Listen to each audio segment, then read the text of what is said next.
En este caso, la compactación, teniendo una compactación del suelo, y aquí el suelo, sobre todo en la zona, hablando con la hidrogeóloga de la empresa el otro día, que participó incluso en la redacción del plan hidrológico de Fuerteventura, me decía, la zona tiene una permeabilidad bastante baja, por lo tanto, todo el agua que cae, es poco, pero cae puntualmente, se convierte en escorrentía superficial, lava los terrenos y termina al mar, y allí se dispersa en el mar o contamina directamente la zona del litoral.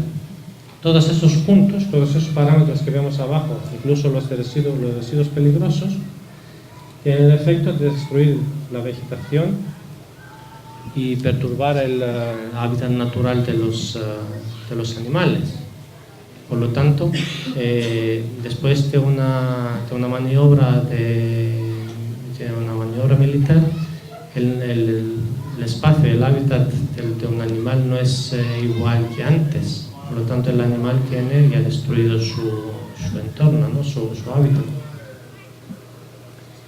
Ahora, una vez conocido el tipo de contaminación, voy a entrar un poco para explicar las sustancias contaminantes que producen esa contaminación. Primero tenemos, otra vez, la zona del movimiento de los vehículos, que es algo similar, como por lo menos los contaminantes son más o menos conocidos, son los derivados del petróleo, que es el combustible que utilizan los tanques, los lubricantes, todos los líquidos del coche. En este caso, en la vida real, todos esos cambios, el relleno de gasolina, todo eso se hace en instalaciones más o menos controladas, autorizadas.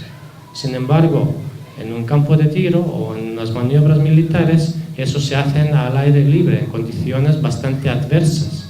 Y encima esos coches tienen más averías, esos vehículos tienen más averías que un coche normal, porque se mueven en un campo bastante accidentado, no se mueven en carreteras, sino dando vueltas, y es su función moverse en este campo. Por lo tanto, tienen muchas averías de tanque, por ejemplo, muchas pérdidas de lubricantes, mucha pérdida de combustible, se roza, se queda mucha pintura en el sitio y se utilizan bastantes disolventes para descontaminar, y todo eso se queda en el suelo.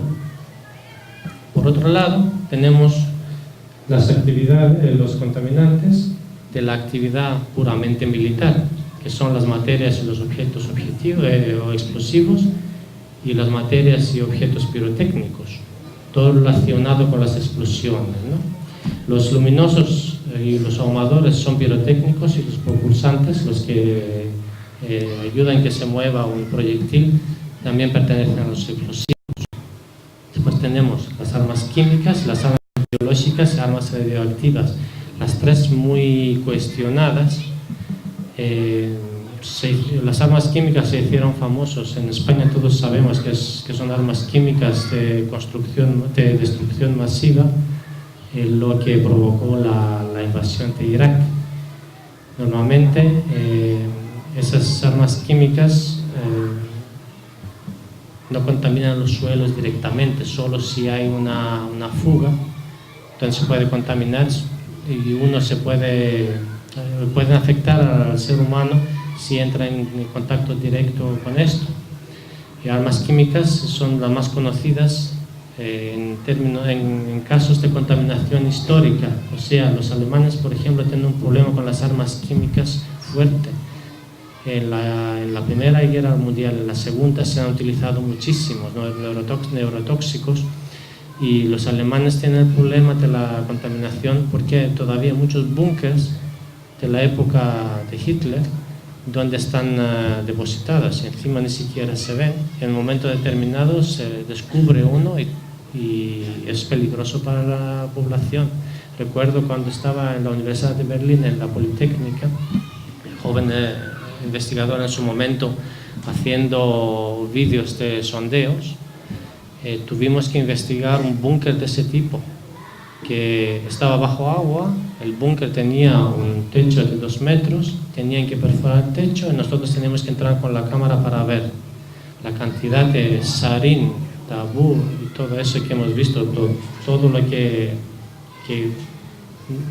miligramos están contaminando miles de litros de agua, era espantoso. Pero en general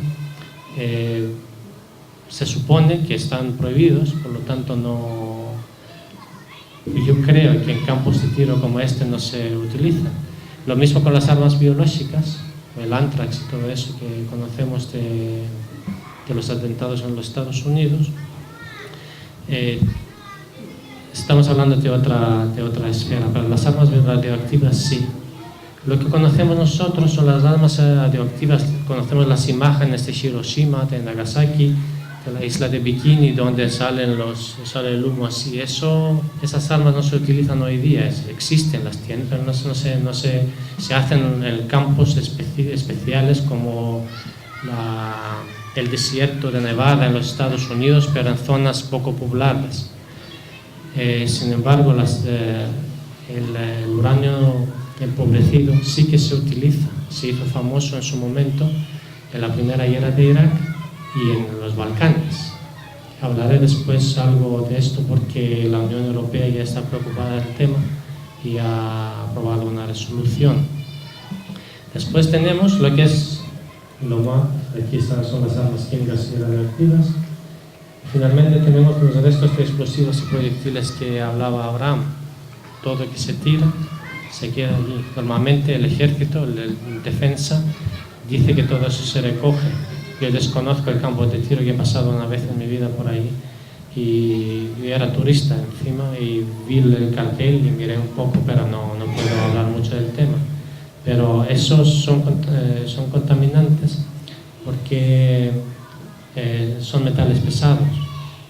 Y metales pesados veremos después a continuación que son bastante tóxicos, ¿no? Que por lo menos contaminan mucho.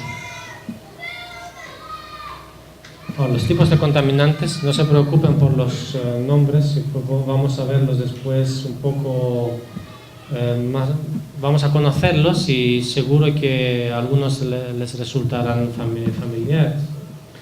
En general, los tipos de contaminantes que se encuentran en un campo de tiro, eso es una estadística que hicieron los alemanes de su inventario. Se pueden agrupar en estos 5 grupos: hidrocarburos, compuestos orgánicos halogenados, metales pesados, compuestos aromáticos volátiles y sustancias explosivas y restos de armas químicas. Los que tienen cierta idea de química orgánica empezarán a saltar, porque todos esos son bastante contaminantes. Los porcentajes que vemos al lado corresponden a la frecuencia que se ha encontrado este contaminante. O sea, en el 73% de los casos se han encontrado hidrocarburos, el 38% compuestos orgánicos halogenados, 35% metales pesados y el 23% compuestos aromáticos volátiles. Ya ven que no es el 100% porque se pueden encontrar 2 contaminantes del mismo grupo o contaminantes de diferentes grupos.